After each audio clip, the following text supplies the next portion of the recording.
Hello viewers, welcome to movie max. நம்ம இந்த எபிசோட்ல இப்போ ரீசெண்டாக பாலிவுட்ல ஒரு ஹிந்தி ரொமான்டிக் படமா வெளிவந்திருக்கிற சாய்ரா அந்த படத்தை பத்தி தான் பார்க்க போறோம். அந்த படம் ஒரு ஜென்சி காதல் காவியம் அப்படின்னு சொல்றாங்க. அது உண்மையிலேயே காதல் காவியமா, அந்த படத்துல அப்படிப்பட்ட ஏதாவது சம்பவங்கள் இருக்கா அப்படின்றத நம்ம ரிவ்யூல செக் பண்ணிடலாம். இந்த படத்தோட ஸ்டோரியை இப்போ மைல்டு ஸ்பாய்லர்ஸோட பார்த்துடலாம். இந்த படத்தோட ஓப்பனிங் ஷாட்லயே இந்த படத்தோட கதாநாயகியான வாணி அவங்களோட அப்பா அம்மா எல்லாரும் ரெஜிஸ்டர் ஆபீஸ்ல ஒரு சந்தோஷமான மனநிலைமையில இருக்காங்க. ஏன்னா அவங்களோட லவ்வர் அவங்களோட இன்னைக்கு உங்களுக்கு ரெஜிஸ்டர் மேரேஜ் நடக்க போகுது. சோ இதனால இவங்கெல்லாம் ஸ்வீட் பாக்ஸ் வாங்கியாச்சா, சாக்லேட்ஸ் எல்லாம் வாங்கிட்டீங்களா, அடுத்து என்னென்ன பண்ணலாம் அப்படின்ட்டு யோசிச்சுட்டு ஒரு சந்தோஷமான மொமெண்ட்ஸ்ல இருக்காங்க.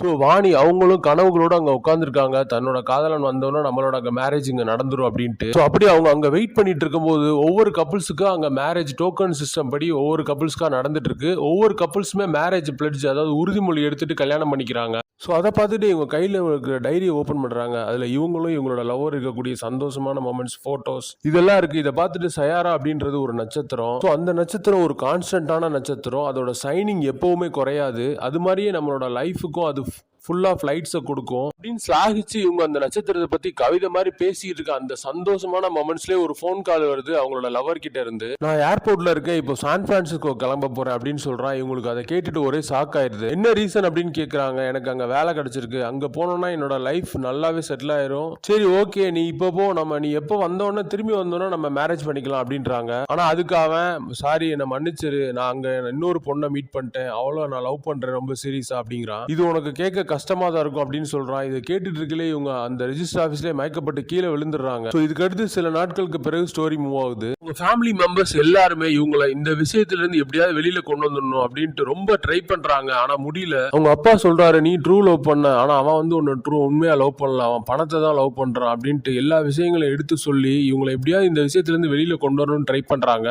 இவங்களும் அந்த விஷயத்துல இருந்து எப்படியாவது வெளியில வந்துடலாம்னு ட்ரை பண்றாங்க. இவங்களால முடியல. சோ அந்த மாதிரி ஒரு சிச்சுவேஷன்ல இவங்க அப்பாவோட கிளம்பி கார்ல போயிட்டு இருக்காங்க. அப்பதான் ஹீரோவான கிறிஸ் கபூர் அவர் பைக்ல வந்து நின்றுட்டு ஸ்மோக் பண்ணிட்டே போறாரு. சோ அவரோட ஆட்டிடியூட பார்த்து இவங்க இம்ப்ரெஸ் ஆயிடுறாங்க. கிறிஸ் அவர் எப்படிப்பட்டவர்னா ஒரு டேலண்டான பாடகர். அவர் பாட ஆரம்பிச்சாருன்னா சுத்தி இருக்கிறவெல்லாம் என்ன வேலை பார்த்துட்டு இருந்தாலும் அதை அப்படியே விட்டுட்டு இவர் கூட சேர்ந்து பாட ஆரம்பிச்சிருவான். அந்த அளவுக்கு இவரோட வாய்ஸுக்கும் இவர் பாடுற அந்த பாடலுக்கும் மக்கள்கிட்ட அவ்வளவு கிரஷ் இருக்கு. அந்த மாதிரி எப்படியாவது இதை யூஸ் பண்ணி நம்ம லைஃப்ல பெரிய ஆள் ஆயிடும். இப்ப இருக்கிற சோசியல் மீடியா இது நம்மகிட்ட இருக்கிற அந்த மியூசிக், அவங்ககிட்ட ஒரு குரூப் ஆஃப் மியூசிஷியன்ஸ் இருப்பாங்க, இவங்க எல்லாரையும் வச்சு நம்ம ஒரு பெரிய லெவலுக்கு போயிடணும் அப்படின்னு நினைக்கக்கூடிய ஒரு துடிப்பான இளைஞன். தன்னோட பாஸ்ட் லைஃப் அப்புறம் எக்ஸ் பாய் ஃப்ரெண்ட் இந்த ரெண்டு பிரச்சனையில இருந்து நம்ம வெளியில வரணும் அப்படின்றதுக்காண்டி ஒரு மீடியால போய் வேலைக்கு சேர்றாங்க. அங்க இவங்களுக்கு என்ன வேலைனா சொசைட்டில பெரிய லெவலில் உள்ள செலிபிரிட்டிஸ் அப்புறம் சோசியல் மீடியால பாப்புலரா இருக்கக்கூடிய ஆட்கள் இவங்க எல்லாரையும் இவங்க இன்டர்வியூ எடுக்கணும், அவங்களோட இன்டராக்ட் பண்ணி. இதுதான் இவங்களோட வேலை. அப்படி இவங்க இன்டர்வியூ எடுக்க ஒரு இடத்துக்கு போறாங்க. அங்கதான் ஹீரோவான கிறிஸ் அவருமே அங்க பாடுறதுக்காண்டி ஒரு கான்ட்ராக்ட் சைன் பண்ண வந்திருக்காரு. அப்போ ஒரு நாள் கிறிஸ் அங்க தன்னோட ஃப்ரெண்ட்ஸோட அந்த கான்ட்ராக்ட் போட்டிருக்க அந்த கம்பெனில மியூசிக்கை பத்தி பேசிட்டு இருக்கும்போது அங்க போலீஸ் வந்து அவங்களோட கிறிஸ்ட சொல்றாங்க, இந்த மாதிரி உங்க அப்பா வந்து தண்ணி அடிச்சு எல்லா இடத்துலயும் பிரச்சனை பண்ணிட்டு இருக்காரு, இனிமே இவர் இந்த மாதிரி பண்ணார்னா உங்க ரெண்டு பேரையும் சேர்ந்து வான் பண்றேன், உங்க அப்பா உங்களை ரெண்டு பேரையும் நாங்க தூக்கி உள்ள அப்படின்னு மான் பண்ணிட்டு போறாங்க. சோ அப்ப இதை கேட்டுட்டு பின்னாடி நிக்கக்கூடிய ஹீரோயினான வாணி அவங்களும் இதை கேட்டுட்டு இருக்காங்க. சோ இதுக்கு அடுத்து அங்க இருந்து இவர் டென்ஷனா கிளம்பி போயிட்டு கிரிக்கெட் பிராக்டிஸ் பண்ண ஆரம்பிச்சாரு. இவர் ரொம்ப கவலையா இந்த மாதிரி ஏதாவது பிரச்சனையான சூழ்நிலைகள்ல போய் கிரவுண்ட்ல கிரிக்கெட் பிராக்டிஸ் பண்ண ஆரம்பிச்சிருவாரு. சோ அப்போ ஹீரோயினான வாணி அவங்களும் அங்க போறாங்க. சோ அவங்ககிட்ட இவர் சொல்றாரு, இந்த பிரச்சனையில இருந்து என்ன ஏதாவது ஹெல்ப் பண்ண முடியுமா அப்படின்னு கேட்கிறாரு. அவங்க உடனே ஒரு ஐடியா சொல்றாங்க, உங்க அப்பாவை போய் ரீஹாபிலிட்டேஷன் சென்டர் அங்க சேர்த்து விடுவோம் அப்படின்ட்டு. அங்க போனா அமௌண்ட் நிறைய கேட்கறாங்க.